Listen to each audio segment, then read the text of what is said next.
isa sa larawan yung talamak na pagnanakaw nitong administrasyong itong Marcos administration na ito. Ang kaibahan nito, sobrang pagnanakaw, binibintang pa tayo, binibintangan pa yung mga iba. Tama. Sila na nagnakaw, sila pang hero, gusto nila. Yes. Binibintang pa sa iba, yun ang pinakamasama. Ito naman sa whistleblower si Saldico, kung ikaw ba kontento, satisfied ka dun sa mga ni-reveal ni Zaldico o may kulang? Ano sa tingin mo? Lang, pero totoo yung sinabi niya, dahil kung una siya nagsalita, nandun lahat sa listahan. Yes. Nung linabas, bubo naman itong administrasyon na ito, linabas yung JA, nandun yung mga pinasaktan ko. Eksakto nandun. Tinanggalan lang ng 3. Naku po, Manong Chavit, Miss Maharlika, mga kapatid, at tugmang-tugma, nagsama ho sila, matitindi hong expose talaga ang ating pag-usapan. Mantagin po ninyo, ito nga si Manong Chavit, naniniwala din talaga dito kay Kong Saldico kung saan nga lahat ng pinaglalantad niya dito sa administrasyon, yung di umanong naghahatid ho siya ng bilyon-bilyon dito kay Marcos Jr. Malaking katotohanan ho yan. Ganon din ho ito si Miss Maharlika na tuloy-tuloy mga kapatid sang ayon dito kay Manong Chavit. Kaya wala ho tayong mabang pag-usapan. Kung bago lang ho kayo sa ating channel, isang like na share, isang subscribe lamang ho, malaking tulong na yan. Kaya mag-update, reacta na ho tayo, wala na ho tayong paligoy-ligoy pa. Ayan, hello! Magandang hapon, Pilipinas. So, andito pa rin kami sa Europa at meron tayong sorpresa, di ba? With Manong Chavit Singson. Manong, kumusta? Okay. Yes, okay na okay. Alam niyo mga palangga, si Manong Chavit, kilala naman siya na nakikipaglaban para sa ating bayan. Kaya ngayon, nagkasalubong kami dito sa Europa. Kaya maraming salamat at nagre-route kayo, kaya nagkasalubong tayo. Anyway, Manong, nakikita namin yung passion mo, not only sa mga charity na ginagawa mo sa Pilipinas, pero yung ngayon, yung naging boses ka na kasi ng mga Pilipino laban sa Bangag administration. Bakit ka although marami ka ng interviews, bakit mo na pag-isipan na mag-voice out sa mga nakikita mo dito sa ginagawa ng Marcos administration? Dahil wala na kinabukasan ng mga kabataan dahil tumutuloy-tuloy ito. Dahil sobra na ang ginagawa sa ating bansa. Nilalako ng kaban ng bayan, pinibintang pa sa iba. Yes. 17 trillion ng utang ang Pilipinas. 2 trillion ang binabayaran taon-taon. Okay. Porsyento lang yun. Kaya wala na kinabukasan ng mga kabataan. Kailangan mapigil ang mga pagnanakaw ang mga nasa gobyerno dahil hanggat nandyan sila, hindi hinto ang pagnanakaw dahil ginagawa na nila yan. 23, 24, 25, gagawin ulit itong taon na ito. Ayan mga kapatita, clear na clear ho itong mensahe ni Manong Chavit na kung ginawa ng 2022, 2023, 2024, 2025, paano pa ho yung mga susunod na taon hanggat sila pa rin yung nakaluklok? 2026, 2027, 2028 at magtuloy-tuloy pa kung hindi makaluklok itong si Sara Duterte mga kapatid. Paano ho ang ating bansa? Yan ho'y malaging katanungan. Hanggat sila ho'y nakaluklok dyan, yung mga magnanakaw ho ngayon sa gobyerno, wala ho tayong asenso, wala hong pag-asa. Yung ekonomiya natin, nakita naman ho natin kung paano mag-shutdown, kung paano bumagsak. Yung mga foreign investor, hindi na pumapasok dito dahil nakita na ho nila yung matinding korupsyon sa gobyerno. Diba? Kitang-kita na ho yan. Huwag na ho tayong magbulag-bulagan pa. Diba? Hanggat sila ho'y nakaluklok, wala na hong pag-asa. Yan. Tapos marami nagagalit dito kay Manong Chavit na putak daw siya ng putak. Nakakalimutan ho natin mga ka-update na hindi naman na ho opisyal si Manong Chavit ngayon. Hindi na ho siya opisyal. Pwede ho siya magreklamo lalo't lalo na taxpayer ho tayo. Nagbabayad ho tayo ng buwis kahit na anong gawin ho natin, anong kilos natin nagbabayad tayo ng buwis. Kaya may karapatan ho tayo para din ho yan saan? Sa ating mga future, sa future ng ating anak, apu-apuhan, pati sa tuhod mga kapatid lahat. Nakasalalay ho yan sa gobyerno. Pero tingnan nyo, dahil nga matindi yung pagkakurap, sinahirapan tayo ho mga ordinaryong Pilipino. Yes, kasi Manong, alam naman natin yung buhay sa politika, di ba? Yung mga nakaraan na mga anomalya, talagang hindi rin naman talaga nawawala yan. Pero kung ikukumpara mo dito sa mga nakarang administrasyon, ang nakikita mo sa Marcos administration, sobrang talamak talaga, no? Talamak, saka pambira. Wala silang hiya, hindi na nahiya. Napakawalang hiya nila at napakakapal. Too greedy. Yan sabi ko madalas, ang downfall ng isang tao ay greediness. Kaya Yeah. sobrang-sobra greedy nila. Ewan ko kung bakit, dahil sobrang pera ng ninakaw, Yeah. bakit tinutuloy-tuloy pa. So dapat tama na dahil kawawa ng ating bansa. Yeah. Sobrang bagsak ang ekonomiya natin. Wala namang iya. Naaway nyo pa China, hindi naman Okay ba dapat. yung sound? Manong ilagay nyo nga tuloy sa tenyo baka maliwanag ko. Diyan sa tenyo. Pakicheck na yung sound. Yeah. Pakicheck ang sound, kung okay tayo. Kasi medyo maingay dito. Okay na? Yeah. So Manong, syempre kagagaling nyo lang ng Pilipinas because you travel around, di ba? So ano ba yung sitwasyon ngayon sa Pilipinas? Kasi kami mga nasa ibang bansa, concerned kami syempre sa lupang tinubuan namin. Ano ba yung real situation ngayon doon? Sobrang bagsak na ang ating bansa. Hindi naman pagtama ekonomiya dahil wala nang Nakasama yung audio mo, Manong. wala nang foreign investment. Sobrang bagsak. Kaya palubog na tayo ng palubog. Dahil ang utang natin, baka hindi nyo alam, 17 trillion at 2 trillion every year ang binabayaran natin na Itanggal. step payment. Ang binabayaran natin Balik mo sa kanya. parang porsyento. So, Okay. sobrang bagsak ang ekonomiya natin. Kailangan mahinto agad. Kung tuloy-tuloy ito, ay talagang wala nang kinabukasan makabataan. Di ba, nung sinuportahan mo si BBM, naisip mo ba na gawin niya to lahat ng pambubudol? Not only sa iyo, kaibigan niya na sinuportahan mo financially, sa akin, sa vlogger na tinulungan din ko sila, na without asking any form of payment. Pero sa case mo, Manong, nakita mo ba to na bubudulin ng Pilipino? Hindi. Kala ko ayusin nila yung pangalan nila sa buong mundo dahil nasa Guinness Book of Records ng tatay nila na the biggest robbery of government. Napakasama. Akala ko ayusin nila yon para malinis ang pangalan ng mga Marcoses. Hindi. Mas masahol pang ginawa niya sa tatay niya. Ang tatay niya, 21 years naging presidente. Siya, 3 taon lang. Ubus. Dinampasan niya ang tatay niya. Yeah. So, wala nang hiya-hiya eh. Yun ang masama siya. Gahaman masyado. Kaya kami tumutulong, hindi po para sa amin to, para sa kinabukasan ng mga kabataan. Kawawang sobrang mga kabataan. Natatanggal. Okay na yan, Manong. So, syempre, sabi mo nga kanina, ginagawa mo to para sa mga kabataan, para sa future ng mga Pilipino. Kasi ako, kung titignan ko yung situation, you, as former governor, and na matagal na sa politika, wala ka nang dapat hilingin pa sa buhay mo eh. Dapat nag-enjoy ka na lang sa life mo. Pero you're here, kasama namin, naging isang malakas na boses laban dito sa bangag na ito. Bakit nag-spend ng time ang isang Chavit Singson na makipaglaban in behalf of the Filipino people? Para sa kabataan, dahil wala nang kinabukasan ng mga kabataan. Hindi po para sa amin to. Ginagawa namin para sa inyo, mga anak natin.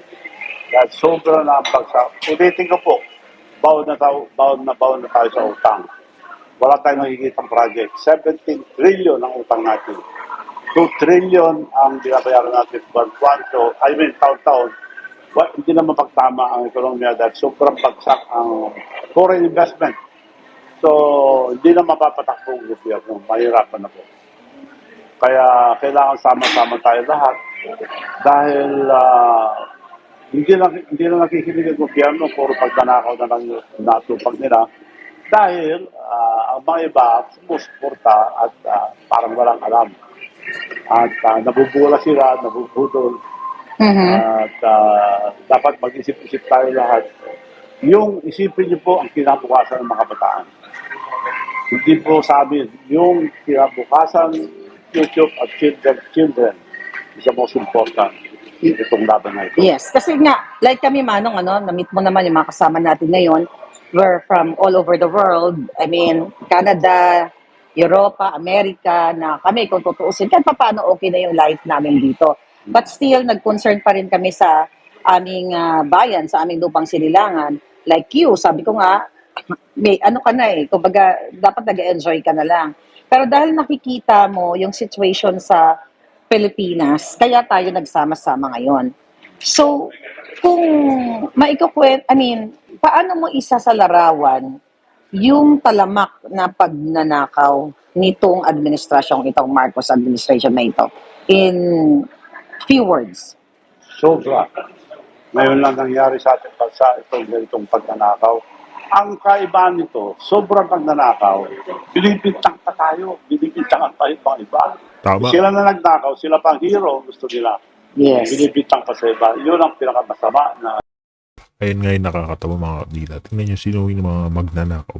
Bandang huli parang pinagbumuka pa ho tayong masama sa pagtutukoy dyan sa mga mastermind. Diba natukoy na ito si Martin Romualdez, natukoy na nito si Marcos Jr.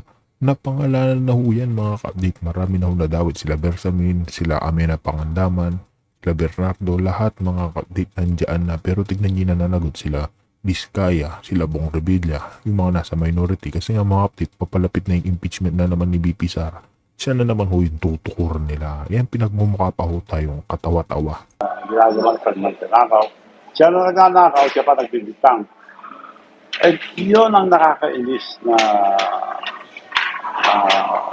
sobra pa sa magnanakaw. So, kasi nakikita ko, Manong, ang lahat ng mga nagsasalta ngayon, like, well, minus nyo na yung sarili ko. Kayo doon sa Pilipinas na dating mga politiko or may mga negosyo, talagang tinutuligsa kayo, ginigipit kayo. Yun yung nakikita namin kasi may mga kaibigan din ako ng mga politiko sa Pilipinas na kapag nagsalita ka ay talagang kakasuhan ka. Sa case mo ba, tinatamnan ka rin nila ng kaso Oo. katulad ko? Pinasuhan ako ng palso. Hindi naman muunlad dahil palso. Aha. May sinabi lang, kaso. Pero kung walang kaso, ganun. Kumbaga, parang gusto ka lang perwisyohin. Yes. Baka sakaling magbago yung pananaw mo na, ay, wag na lang natin to ano yun si Bangag kasi inaano tayo, ginigipit tayo para, kasi may mga ganun eh, na hindi nagsasalita na mga politiko kasi ayaw nilang maperwisyo yung buhay nila or masagasaan yung mga business nila. But in your case, talagang matapang mo silang hinaharap. Yes. Maski na kulong ako, maski patayin ako, hindi ako into. Lalo ako lumalaban pagka nagsisinungaling sila. Yeah. Manong, hindi na kita patatagalin kasi alam ko may pupuntahan pa kayo. But gusto ko lang sabihin sa aking mga tagapanood, mga palangga, na-appreciate ko talaga kasi si Manong ay nagre-routing para lang magkaroon kami, nag-coffee-coffee bonding kami dito. 'Di ba? Gusto kong pasalamatan yon Manong, na naramdaman ko na napakahabol mong tao. Pwede mo siyang ganun-ganunin. Di ba, no? Parang, syempre pag Chavit Singson, iba yun eh, dating. Pero nakilala kita, parang magkabarkada lang tayo, parang magkakilala na tayo, matagal na. Sayang, Manong, nahuli akong dumating eh. Nasaan ka ba nun? Pagkakataon pa naman. Nahuli, di ba? Nahuli ka nang dumating. But anyway, seriously speaking, thank you so much. At, Ako nagpapasalamat napunta dito. Talagang sinadya ko. Invite kita. Dapat sa US, nalaman ko lang dito ka. Kaya takbo ako dito para grabe naman, nagre-route from US to Europe. Thank you so much. Baka talaga tayong tinadhana. Meron na kaming lab team. Matcha. Oh, di ba? Anyway, Manong, aking mga palangga, last message na lang dahil alam ko you're really, really busy today. Mag-message ka sa ating mga kababayan at mga palangga ko. Mga kababayan, magising po tayo. Matagal na tayong niluluko itong gobyerno ito. Puro pagnanakawan natin pagkila. At napaka-swapang nila. Swapang. Yung sobra ang ano nila sa Talamak, no? Talamak. At hindi ko maintindihan dahil hindi naman nila maubos na yung ninakaw nila. Ang masama dyan, binibintangan pa ngayon yung mga ginagawa ng tao, yung mga contractor, yung mga engineers na ginamit, sila pa binibintangan ngayon. Pero wala yung pera sa kanila, kundi dahil sa mga engineers, mga contractor na ginamit nila. Yes. Okay lang kasuhan sila, pero dapat sila ang number one. Ang Sila, mastermind. Mastermind. Yes. At dalawa niyang mastermind, Martin Romualdez at Bongbong Marcos. Yes. Recruit nila sa sabi ko para gumawa para sa kanila. Ngayon, nung nakalata si Saldico, nagsalita na, kaya itinakwil nila Saldico, binibintang naman sa kanya lahat. Oo. Kaya hindi, kung totoong sinasabi ni Bongbong Marcos, imbestigahan niya si Martin Marcos Valdez, maniwala tayo. Yes. Hindi niya magawa dahil kasama niya nagnakaw. Hindi talaga. Pero Manong, no, alam ko. Pero maniwala. Oo. Pero since nabanggit natin si Zaldico, talagang isa naman sa whistleblower si Zaldico. Kung ikaw ba kontento, satisfied ka dun sa mga ni-reveal ni Zaldico o may kulang? Ano sa tingin mo? Lang, pero totoo yung sinabi niya. Dahil kung una siya nagsalita, nandun lahat sa listahan. Yes. Nung linabas, bubo naman itong administrasyon na ito, linabas yung JA, nandun yung mga pinasaktan ko. Eksakto nandun. Tinanggalan lang ng 3. Ayan nga yung paglalantad ni Saldico, mga update, lahat nandiyan na ho. Yung mga sinabi na ho ng whistleblower dyan sa Senado, yung si Gutesa, nagtugma ho yung mga kanilang pahayag. Tapos sasabihin siya pa yung sinungaling. So yung hinahunting ngayon. Alam na alam ho natin yung gobyerno ni Marcos Jr. makapangyarihan ho sa panahon ngayon. Kaya tingnan nyo, sino yung pinag-iinitan? Ayun, si Kong Saldico, sila Gutesa. Lahat ho ng mga hindi ho sang-ayon sa gobyerno ni Marcos Jr. Yun ho yung pinatatahimik nila. Kaya tingnan nyo, yung init ng butyo nila kay Saldico. Dahil alam nila, nilaglag na nila yung presidente na di umano, hinahatiran niya ng bilyon-bilyon. Talaga ho mamumutok sila dyan. Diba? Kaya itong si Saldico, mga update, naniniwala ho ako sa mga naging pahayag at mga nilabas niya hong video. Hintayin lang ho natin, panigurado at panigurado, may ilalabas pa ho yan si Con Saldico. Hindi lang ho yan si Bongbong Marcos Jr. ang ilalaglag at si Tambalus-lus niya. Marami pa hong nalalaman yan, mga update. Hintayin ho natin yung oras at panahon na yan. 1 billion 150. Ang tinanggal lang dyan, 3. Isang Palawan, 250 million. Cebu, tinanggalan ng 100 billion lang. At Abra, 800 billion. Yun ang tinanggal sa 100 billion na pinagsak sa Cebu. Nandun sa JA, nakasaksak. Yeah. Kaya dumaan sa kanya, 2 beses yung pinirmahan. Kaya siguro lang niya na nandun, pinirmahan niya. Pero nga niya. Yun nga, eto nga, actually, napakalaki na sana, no, ng pasabog ni Zaldico. At ngayon si Zaldico takot na rin, di ba? Na sinasabi niya, may death threat siya, gogorgorin siya. Ikaw ba naniniwala ka doon na pwedeng magorgor si Zaldico or what? Sabi ng sinikita ngayon, contractor engineer, wala naman naipapile na isa lang naipile, hindi dapat dahil silang testigo. Imbestigahan lang ng si Martin Romualdez, tama na eh. Wala na tao sa kanya. Hindi niya magawa-gawa dahil mastermind yun nakasama ni Bibigyan. Ni Vivian, yeah. Para pakaliwanag po na niloloko tayo at ang niloloko ng Pilipinas, binubudo na tayo lahat at kailangan mahito itong pagnanakaw na ito. Pinakamasama sa lahat, sila na nagnakaw, sila pang gusto maging hero. Binibintang pa sa mga ginamit nila. Ginamit lang yung mga contractor, mga engineers, para magkaroon sila ng pera. Ngayon, binibintang lahat sa kanila. Yes, oo. Kaya naman talagang dapat manindigan ng mga tao. Kasi ginagawa mo to hindi para sa iyo eh. Ako ginagawa ko rin to hindi para sa akin. So para sa mga taong ngayon ay nagugutom, naghihirap, pero ang presidente ay nag-party-party. Itong bago mag-Valentine's, Manong, nag-party-party na naman sila at nag-imbita ng mga artista gamit ang pera ng bayan. So nagpapakasarap sila. Makapal. Makapal talaga ng mukha nila. But anyway, maraming salamat, Manong Chavit. Nako, BFF na tayo ha. BFF na kami palangga. Ninong na kita. Pwede ba hanggang Manong? Ninong. Anyway. Ninong, yeah. Thank you po. Oy, baka hindi lang daw Ninong. Baka may paiwatig to. Kasi Video. Bonggang-bonggang private plane. Kaya naman, I really appreciate Manong. Salamat. Napaka-special naman ni Maharlika today. Thank you po. Happy rin ako, nakita ka namin. So, pati mga para makapagkagera, alis lang sila. Yeah. Mawawala ng mga kaso nila. Yeah. Yun ang purpose nila. Yeah. So, ako nagpapasalamat ako sa iyo naman Manong dahil ikaw ay talagang haligi na rin sa larangan ng politika at mga magagandang ginawa mo sa Pilipinas. Dati kasi Manong, in 2022, mag-isa lang ako. And now, ang dami-dami na natin. And like you, na lumalaban para sa ating mga kababayan. Thank you, na-appreciate ko po talaga na ang Chavit Singson ay nagsalita na patungkol sa mga katiwalian ng mga Marcos. Kasi alam naman natin na sinuportahan natin pareho yun. Di ba? Tapos, Nagudol tayo. oo, nabudol tayo pareho. So, at least, nagising tayo, hindi tayo nagpabudol talaga. So, thank you so much again. At, yeah. Gusto ko maliwanagan, lahat ng kumukontra sa kanila, kinakasuhan, tinatakot. Ako, Kaya ako, kinasuhan na hindi totoo. Ako nga, yung plunder na final, kung totoo yun, hindi na kailangan akong magkaroon ng trial. Magpapakulong na ako. Yeah. Dahil hindi totoo yun. Yung plunder, unbailable. Kung totoo yun, dapat final na nila. Nakatimbin lang doon para masabi na may kaso. may kaso ako. ka. Pero wala ho. Wala. Basta Yeah. anong gawin nila. Kaya hinahamon ko sila na galawin yun. Para malamang totoo. Hindi totoo. Kalukuhan lang. Tinanggap nila pero hindi ginagalaw. Kasi kung galawin nila, wala. Kalukuhan. Ganun ngayon ang ginagawa nila. Yeah. Kahit sila ang ng kaso, nandito. Totoo yun. Ako nga manong 2023 may mga kaso na dun sa Pilipinas. Hindi ko lang alam, maybe more than 10.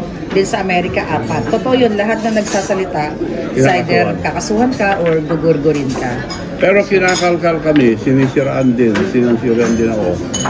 Gusto ko lang malaman ng ating kababayan, ang Ilocos Sur ngayon, katabi namin Ilocos Norte kay Marcos, kami po from the poorest to the richest province now. So, ganun ka-progreso Ilocos Sur. Ang Ilocos Norte nasa ilalim pa rin. Sa puro grapping. Tira pa rin. Which is nakakalungkot talaga. Kaya nga, like ako, ikaw, mga boses ng mga Pilipino, para sana magising na eh. Kasi ang lungkot manong, kasi like ako, ako based ako sa ibang bansa. Pero syempre, mahal pa rin namin yung bayan na iniwan namin. Kaya concerned ako na sana nga, matanggal na ang mga bangag. Matanggal ang mga bangag, ang mga adik at mga magnanakaw sa gobyerno natin na walang hiya sila. But anyway, Makakapalang mukha, talagang harap-harapan ng pagnanakaw. harap-harapan. At saka recently nag-party na naman sila sa Malacanang, February 12. Nag-imbita ng mga artista, mga singers, ala, kung ano-ano mga pinagagawa nila, samantalang ang mga kababayan natin, hirap na hirap. So, di ba, nakakagalit talaga. Kaya nga, I hope in God's will, matanggal na yung mga salot sa bayan natin, ang mga pangako. Yeah. Thank you, Manong, ulit. Thank you so much. And nakarating ka dito sa Prague at nagre-route ka. Na-appreciate ko talaga rerouting from Vienna. Sabi ko, hindi kami makarating sa Vienna. So, sabi ni Manong, mga kababayan, sige, puntahan kami dyan. So, tinawagan, para i-reroute. So, na-appreciate ko talaga ang effort mo, Manong. At syempre, nagpapasalamat ako dahil isa ka ngayon sa pinakamalakas na boses sa Pilipinas na talagang nanindigan para sa amin, para sa mga Pilipino. Kaya thank you. Inspirado kami sa iyo. Oh, thank you so much. Marami na rin matapang na Madami. nagsasalita ngayon. Kaya lang, hindi nila pinapansin, sinisira ko. Ganun na nga din ginagawa sa'yo, ginagawa sa akin. Ako nga may death threat, di ba? For sure, pare-pareho lang tayo na gusto nilang mawala tayo sa paningin nila dahil tayo yung pinakamalakas na boses eh. So, Pero naniniwala ko na mananalo tayo dahil Okay, sa ating yeah. katotohanan.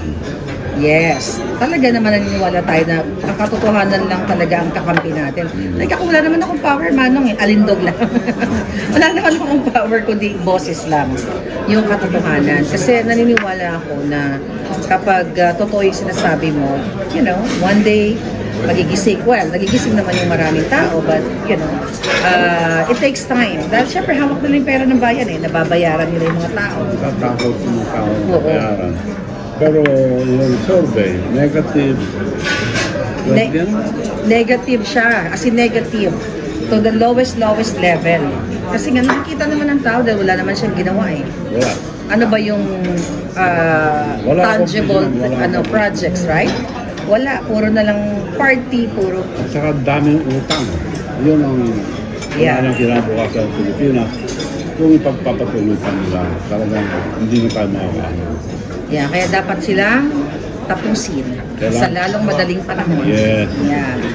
Kaya sa mga kababayan na nanonood, kasama ko si Manong Chavit, talagang kami ay nagsasanib puwersa para sa katotohanan. At para siyempre sa mamamayang Pilipino, di ba? Ang daming krimen, talagang sobrang tumaas, gutom, tapos sila enjoy lang sa buhay nila. They don't care about us. So I hope lalong dumami pa ang magising. At sabi ko nga, in God's willing, makalaya na yung mga Pilipino sa ginagawa nila. Yun nga mga kapdita, sana nga makalaya na ho yung milyon-milyong Pilipino sa paghihikapos dito sa administrasyon na puno na magnanakaw, furap, lahat ho nandito sa admin na ito. Kaya nga dito, kung meron ka naging komento reaction dito na sa tinalakay natin ni Manong Chavit, ni Maharlika mga kapdita. So kami sa na lang natin ito, kaya mga kapdita, dito na natin tatapusin ng ating reaction video.